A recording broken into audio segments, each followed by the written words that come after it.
Welcome to Rose City, the after show, the podcast where we dive into the popular novel of the wonderful world, Rose City by author Karina Q. In each episode, we will be discussing a different aspect of the book, from the complex characters to the intricate plot twists and everything in between. Check out Rose City on Kindle Vella to stay up to date as we explore unique perspectives and insights on the story. Hey, don't forget to check out Rose City merch. It's the perfect way to show your love and support for the show. From comfy tees to cool mugs and tumblers, there's something for everyone. Head over to our website and grab your favorites right now. The link is in the description. Thank you. Now back to our show. All right, everyone. Thank you so much for joining us this lovely Tuesday morning. Well, it won't be morning probably when you watch it, but that's fine. That's neither here nor there. Okay. So thank you for joining us. So we're going to do like a little check-in this morning and kind of finding out like how we're doing. I'll let you go first, Miss Alicia. So I am keeping it together. I haven't snapped yet. I'm doing all right. I'm gonna be sipping my coffee and we're gonna get through this and we're gonna praise God. I mean, it's good. Okay.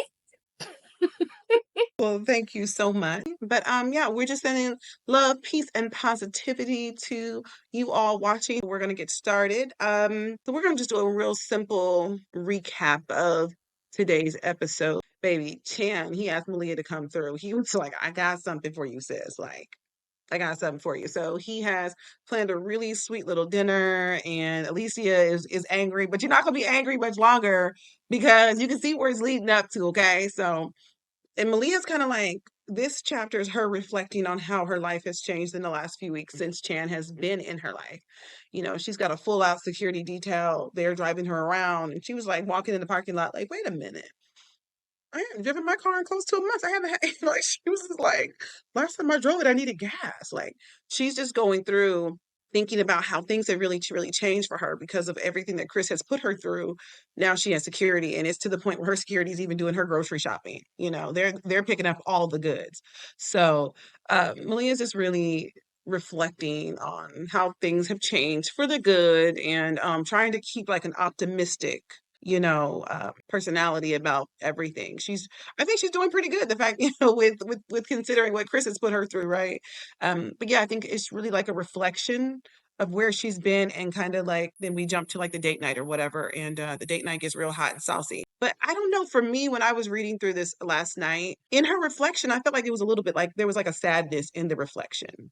Yeah, I don't know if you picked that up or if you felt that way, but I feel like even though she was talking about the trees and everything around her was changing, she had made some comments about like things around the city were changing, and it's just been like she's been so focused on her whole life that trying to make sure things don't fall apart or burn down, that she hasn't noticed like the small things.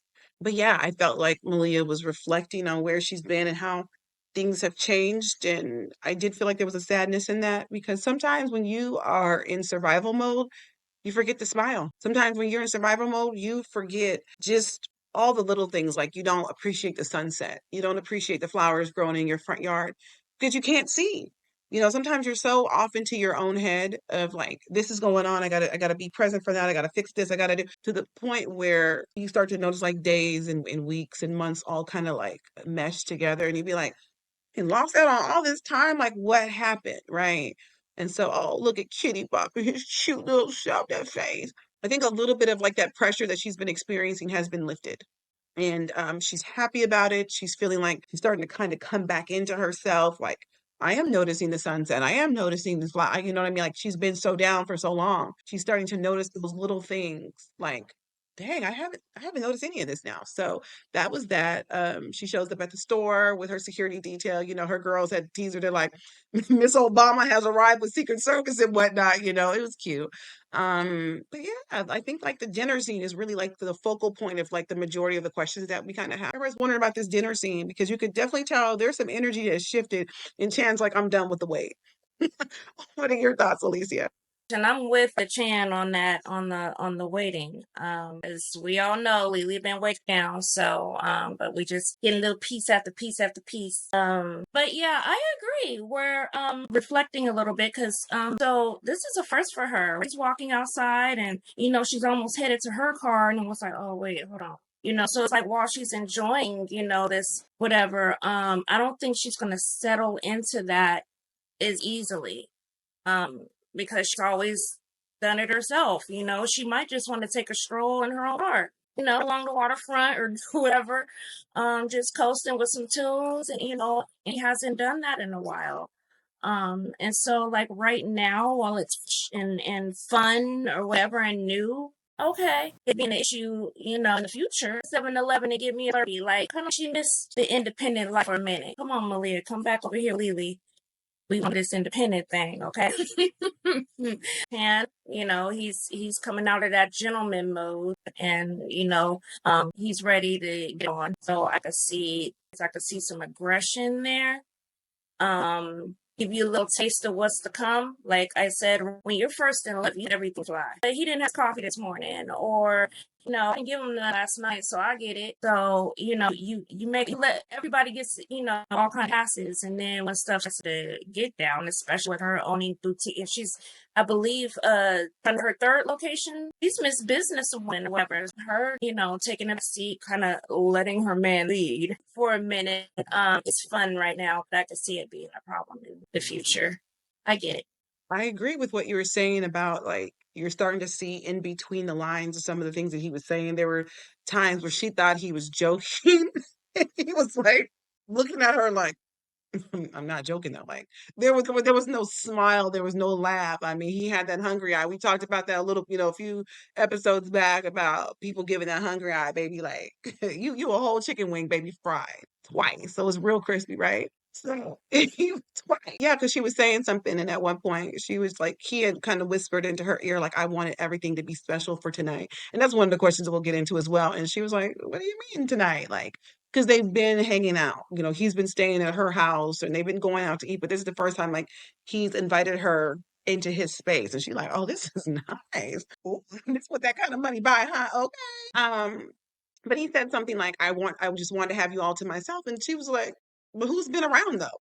I was like, who's been there? Because when you said I want to have you all to myself, it ain't like you've been having dinner with all the homegirls. It ain't like, you guys have been together. So I was like, this whole was like emphasis on I want to have you to myself and be alone. I was like, okay, whatever. It really feels like there's an intention behind this dinner. And, he made some comments about like, we can skip the dinner and go straight to whatever needs to be done. And so I think Malia's feeling the energy. I feel like she is like, hey, I'm feeling you too. But we know Malia. We know Malia's like, I want to, but I'm scared.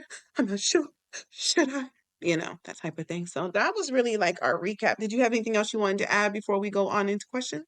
All right. It says, this whirlwind romance between Chan and Malia has had a steady, slow, and sexy build. It seems like the relationship is changing as Malia settles into her new status as taken. Where do you see this relationship going next? Alicia talked a little bit about that, how Chan he's becoming a little bit more assertive, a little bit more dominant now. He's feeling kind of comfortable, right? And it's like he's still nice, but there's something else that's coming out here now. So I think that as the relationship goes on, we're going to start to see instead of my man, my man, my man, it's going to be my woman, my woman, my woman. I think we're gonna start to see a little bit more of Chan kind of being like more clingy. I think we might see him be a little bit like more demanding of Malia in her time, because she was and earlier in this chapter she was on the phone trying to figure out like securing a third location. She got her money situation figured out, but there are some issues on her credit report because of her mama and her daddy messed up some stuff, right? So now she's like, okay, well, who's going to rent to me now? So she's trying to figure all this stuff out. He said, Frank. Yeah,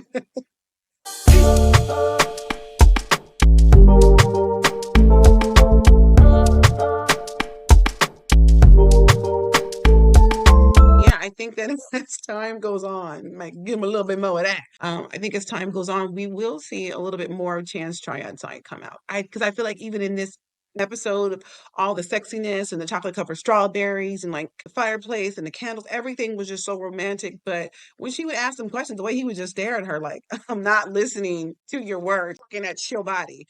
I mean, it was like ulterior motives. Like, I hear you talking, sis, but I'm really trying to get past this dinner because there's something else I have planned that I've been really being a gentleman about, and I'm ready to like take that hat off. So that's kind of how I was feeling. What are your thoughts? I heard that one. Take that hat off. We're gonna pretend or not pretend. We're raised in the church, so praise God. like I said, everything's fresh and new. It's fun right now. I think in the future it's gonna clash because he is very dominant. He runs his businesses. But what he fails to realize, I don't know, he'll try to hold over her head later on when they clash. I definitely see a clash coming. And so later on, when she's like, "Girl, I can't believe it. He won't let me go to 7-Eleven, to get my Slurpee. I don't know why I'm on Slurpees today, but." And then Eva, even her girl Eva, and then Wendy, shut up. Let that Negro get you your Slurpee, but it's something bigger than that. It's something I could do. I'm not a little damsel in distress. We could do that role too, but at the end, she got businesses to run, and I wouldn't be surprised if Pam may not force but push for her to back off or give ahead to let Eva run things for a little bit. And her only got it. You'll still be the CEO. You'll still get your bag, but stay at home or stay with me or whatever. So I definitely, the relationship, as much as they are feeling each other and stuff, I definitely feel a clash coming on. She's always been independent. She's gone against the grain. She didn't settle down and become a Rose City wife, for a reason. She could have just stayed with Mike's dusty ass if she was going to put up with being put, being checked, I guess, in a sense. So that's where I see it going. They gonna get far, but it's gonna be some words thrown. They gonna fight. I fully agree, to be honest. Like, fully agree with what you said with that because it made me think of a lot of times in relationships with women and men, um, women are thought to be the nurturers. So, like, by default, you are expected to give up your dreams. By default, you are expected. If somebody's got to stay home, it's got to be you, sis. Like, you are default, person for everything. If the kids' doctor's appointments, meeting with the teacher, all that type of stuff usually falls on like the woman or whatever, right? And so I think that as the relationship does move forward, he might start looking for more of sort like a traditional wife. Like I know you're a boss woman and all this stuff, but you got a man now, sis. You know what I mean? Like you got a husband. I'm gonna need you to pull it back in, like you said. You could still have your bag coming in, but you don't have to be so hands-on because I really need you here at this house. Like I need you with these kids. Like I need to make sure that my children are being raised appropriately. Like so, I am starting to feel like that could be an issue. We're not there yet, but I definitely think it's something to keep in the back of our minds that this could be an issue where Malia is forced to have to be like, do I want to be with somebody who I consider to be a pretty amazing person and have a family, or do I want to give that up to live this boss independent chick lifestyle? And for me, I don't understand, why does a woman have to give up anything? Why can't you own a business and be a wife and mom? People are doing it every single day. And so we haven't seen Chan ask for that, but I don't think it's out of the realm of impossibility for him to ask. He definitely seems like he wants her time. I mean, even from just the over the top surveilling of her and stalking of her, he seems to be consumed by her. And like I'm always saying, how far is this gonna go though? So just my thought. But it says Malia has become a kept woman, but is this really a good thing for her? Tan is clearly calling all, baby with capital, all caps, all the shots in this relationship. When will she wake up to the BS? This woman hasn't driven her car in a month. I don't know about this relationship. Like Alicia said, it's still the beginning. It's everything shiny and new and it's cute. And because she has had issues with somebody like showing up and threatening her life, it's definitely like we understand why she hasn't been able to drive herself. But you do wonder at some point, will it be like that forever? Will she be able to go down there and get her Slurpee? Will she be able to go to Walgreens and pick up her own products? Because I mean, at one point, um, something was like the book had made mention that her security detail has been buying groceries. It was like, oh no, just give me your list. Like they know her favorite kind of tampons. I'm like, we even got real close real quickly. So, and that's pretty personal, but I mean, if you have private shoppers, is what they do for you. So, I mean, her security guards are acting as her shoppers and her helpers. So, Yeah, I think at some point she is going to have to say, is this too much? Are they doing too much for me? Am I allowing myself to really fall into the damsel of distress personality type? I do feel like it's probably really nice for the first time in her life to really feel like somebody has her back. Because clearly her mom and dad act like she's a burden to society, especially her mother and what her father has done. And nobody else came to her aid. So the fact that this man is stepping up and he wants to be so romantic and so sweet and like, he really wants to protect you. It really probably feels incredible to have somebody who has your back. But, but, will this backfire in her face? I hope not. What are your thoughts, Alicia? Yeah, that's definitely a double-edged sword where you said finally you feel like somebody would have your back and you could relax a little bit and just letting go and letting somebody else take care of it. But as far as it's a double-edged sword. I'm not sure if it's a good thing. It's not a bad thing either, but I'm not sure. This isn't what she wanted. She didn't want to be. She wanted to be like something for real. They call all the shots, tell them what to do. They're miserable living like that. But and that's not what she wants. And she feel a little upset later on when it's out. The more and more it's starting to come out a little bit. And he does finally lay down a yo, no, you're not doing this. I already got this. About when she hurt her hand, before she even had a chance to tell him, he had already briefed him on everything, and this is what you're gonna do, and blah blah blah. So when she comes to that realization, like, wait, is trying to control me now? Like, um, almost like he's her a little bit, like, okay, let's push it, but so much, he's in control. He's calling all the other dinner dates, he's come with. He makes sure she's picked up, but on that same energy. I agree. The last part is not about the relationship. I don't either, but we all know that we're diving in head first. We're going, yeah, she's gonna be little shocked and probably sad when she realizes this isn't one that I could just walk away from or blah blah blah, and he starts laying that goes from a request to a demand. That's gonna be what she's gonna struggle with. Well said, my dear. Well said. I love living through Malia with this feeling of new love on the horizon. She is so in love, and it's pure magic to see her this way. Do you think if Malia gets pregnant or they get married, Chan will want her to stay at home? We just talked about that actually. Do you think Malia would sell her business and focus on raising her family? Only time will tell what happens in the story. But again, I think that women are expected that whatever your dreams are, oh, you just let it go because you're married now. Oh, yeah, we have a baby now. Like you have to think differently.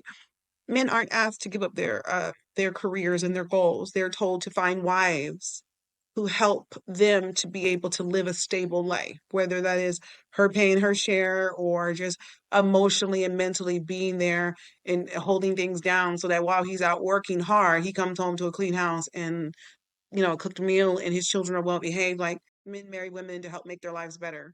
Okay. I think it's a sad notion to think that being in a relationship means giving up independence. I'm gonna say, like I always said, I don't care if you're in a relationship or not. Everybody should have a level of independence within their relationship because relationships end every single day. And what happens if yours ends? Do you crumble with it? But that I think that's one of the reasons why so many people stayed in bad situations because maybe they didn't feel like they could hack it out there on their own. So, and it is scary. It's not an easy thing. So for those who are able to do it, like you really are out there, what I'm saying, rocking that cape, you know, um, because it's not easy, but it's also not easy staying in a situation that's mentally, emotionally abusive either. But it's like a whole nother topic. But will Malia give up her dreams and goals? I would hope for her that she would learn how to merge whatever she has going. I mean, because it's not like they don't have the money for a nanny. It's not like it's like, well, babe, this is really expensive. This childcare being 2 grand a child. No, like he's a man of means. So I think if he did come at me, if it was me in that situation, he's like, well, we're on a baby. Like I need you to quit your job. But why? Because I want you to be with the baby. I think there's a appropriate amount of time for like being at home maternity leave, right? And she can take as much time as she wants on maternity leave. If she wants to be gone for a year, she can be gone for the first year and being at home with the baby. Whatever, like Malia has it taken care of and Chan also has the finances as well to make sure that everything's taken care of. I don't think that she should be put in a position where she has to give up what she's got going. But, that's just me. What are your thoughts? there it is. That's kind of what I said, like where that clash is gonna be, where you're sitting at home. That's wild. But like I said earlier, it is always, us, the women, we have dreams and careers or whatever, but it's like, no, the kids need to be taken care of. So it's us that got to throw our dreams away or whatever. Why don't you give up something, we don't have to make this work somehow other than giving up what I'm thinking at home to raise these kids. I'm saying, got enough money for it. So there's something, if you have 24-hour detail, one of them going to put a woman on the crew, to have a baby and stuff. For them, that would be wild because the money is there. Grandma, they got so many people like that. Clearly, if I was Malia, got me here. Like, yeah, I got you pregnant, and I got you now, and no. So for them, it'd definitely be ridiculous.